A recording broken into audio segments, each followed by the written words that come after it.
बाल मित्रों, हम आज निबंध लेखन में किन किन बातों का हमें ध्यान रखना चाहिए, इन सब बातों को हम एक बार दोहराते हैं। निबंध लिखते समय निम्नलिखित बातों को ध्यान में रखें।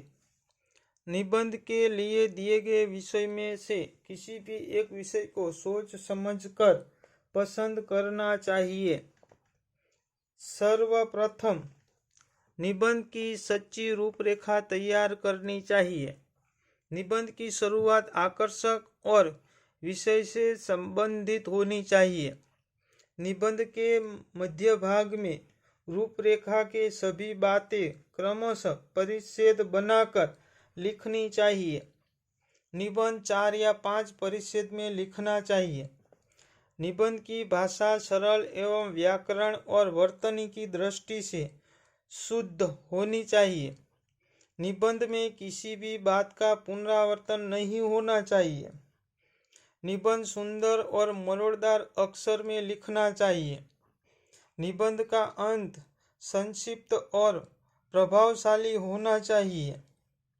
अंत में 1-2 वाक्यों में निबंध का सार लिखना चाहिए। तो इन सब बातों को हमें ख्याल रखना है।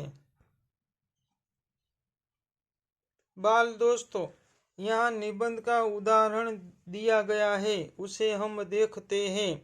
निम्नलिखित चित्र एवं रूपरेखा के आधार पर मेरा गांव के बारे में आप 25 पंक्तियों में निबंध लिखिए। तो यहाँ जो मेरा गांव का चित्र दिया गया है, निबंध का पहला हमारा पॉइंट था कि किसी भी एक विषय को सोच समझकर पसंद करना चाहिए। तो हमें ये पसंद किया मेरा गांव। पसी उसके बाद कहते हैं सर्वप्रथम निबंध की कच्ची रूपरेखा तैयार करनी चाहिए। तो यहाँ जो रूपरेखा दी गई है, आप देखें रूपरेखा, तो कौन सी? गांव का परिचय, गांव के लोग, गांव का व्यवसाय, ग्राम पंचायत के कार्य, पाठशाला, उपशाखा। तो वो निबंध की कच्ची रूपरेखा है। पहले हम निबंध का शीर्षक देते हैं मेरा गांव। फिर निबंध की शुरुआत आकर्षक और विषय से संबंधित होनी चाहिए। तो मेरा गांव का नाम कनकपुर है, तो विषय के संबंधित आकर्षक शुरुआत होनी चाहिए।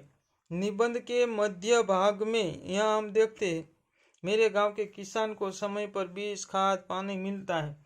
तो रूपरेखा की सभी बातें क्रमशः वाराफरती परिच्छेद बनाकर लिखनी चाहिए। फकरो पाड़ी जेम फकरो पाड़ी एम वाराफरती આપણે ગામની વિશેષતા લખવાની છે।